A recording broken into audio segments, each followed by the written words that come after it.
दोस्तों नमस्कार, मैं देवकी नंदन आप सभी का स्वागत करता हूं महर्षि पीडिया पे। दोस्तों आज हम एक ऐसी खबर पे चर्चा करने जा रहे हैं जिसको सुन के आपका हृदय चौड़ा हो जाएगा, छाती चौड़ी हो जाएगी और आप गर्व महसूस करेंगे। दोस्तों आज आप लोगों ने ऑलरेडी इस न्यूज को सुन लिया होगा डिजिटल मीडिया, प्रिंट मीडिया पे। दोस्तों 6 मई की रात यानी 7 मई की सुबह 1:44 में भारत ने इतिहास में एक ऐसी लकीर खींच दी है दोस्तों, ऑपरेशन सिंदूर नाम की। एक ऐसा जवाब जिसने आतंक के अड्डों को उनकी जमीन पे ही खत्म कर दिया। दोस्तों यह सिर्फ एक सैन्य ऑपरेशन नहीं दोस्तों, बल्कि भारत के धैर्य की सीमा के बाद एक नया अध्याय था। दोस्तों यह न्यूज हमने times of India, the Hindu, routers से ली है एवं द गार्जियन से ली है। दोस्तों हमले की पृष्ठभूमि के बारे में समझते हैं। दोस्तों 22 अप्रैल 2025 को पहलगाम की वादियां मातम से डूबी थी। दोस्तों 26 निर्दोष पर्यटक मारे गए थे। दोस्तों जांच से सामने आया हमले की योजना पाकिस्तान अधिकृत कश्मीर में बनी है। दोस्तों भारत के सब्र का बांध टूट चुका था। दोस्तों इसमें पाकिस्तानी आतंकी गुट जैसे और लश्कर की पूर्ण रूप से भूमिका थी। यह हमको इंटेलिजेंस इनपुट और रॉ की रिपोर्ट के आधार पर मिला। दोस्तों तो चलिए समझते हैं ऑपरेशन सिंदूर की योजना के बारे में।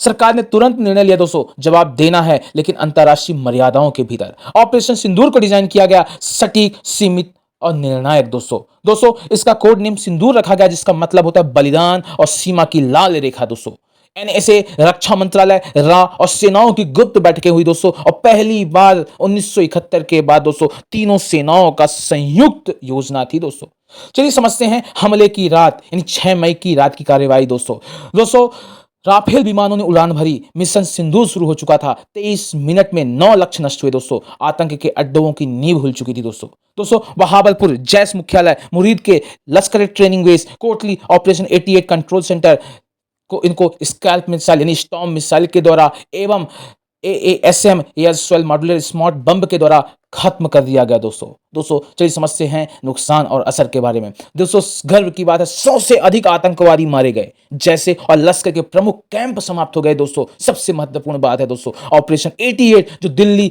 जयपुर, वाराणसी में हमलों की योजना बना रहा था। दोस्तों हम लोग यहाँ पे आराम से रह रहे हैं दोस्तों, लेकिन ऐसे आतंकी जो ऑपरेशन 88 को अंजाम करने जा रहे थे उनका कनेक्शन टूट गया। दोस्तों पाकिस्तान सेना की भागीदारी के सबूत मिले। दोस्तों हथियारों और टेलीमेट्री डेटा जब्त हो गया। दोस्तों चलिए समझते हैं दोस्तों ऑपरेशन 88 है क्या। पाकिस्तान के आतंकी गुटों द्वारा तैयार की गई एक coordinated military city terror strike planning थी। दोस्तों इसमें लक्ष्य थे दिल्ली भारत की राजधानी, दोस्तों वाराणसी, जयपुर। दोस्तों यह ऑपरेशन आईएसआई के सहयोग से कोटली स्थित एक विशेष नियंत्रण केंद्र से चलाया जा रहा था। दोस्तों भारत ने जवाब दिया, ऑपरेशन सिंदूर के माध्यम से कोटली पे हमला किया। दोस्तों एएएसएम बम को फोड़ दिया। दोस्तों स्मार्ट बम को फेंका दोस्तों, जिससे ऑपरेशन 88 कंट्रोल सेंटर कोटली का पूरी तरह ध्वस्त हो गया, इमारत पूरी तरह ध्वस्त हो गई।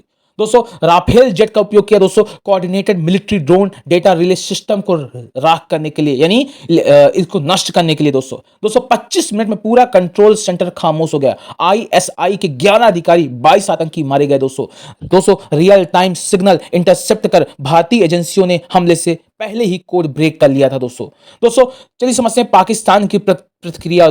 झूठ।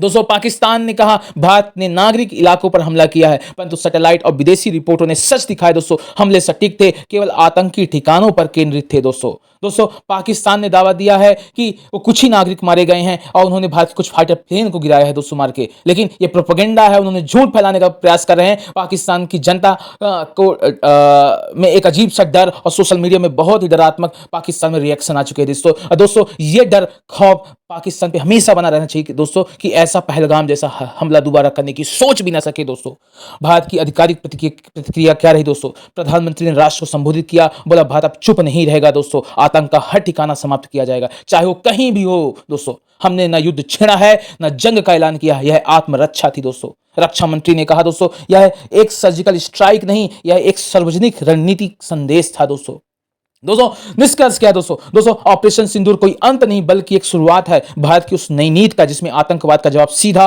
और निर्णायक होगा। दोस्तों इन्हीं शब्दों के साथ मैं अपनी वाणी को विराम देता हूं। दोस्तों जय हिंद, जय भारत। दोस्तों मिलते हैं अगले वीडियो में। दोस्तों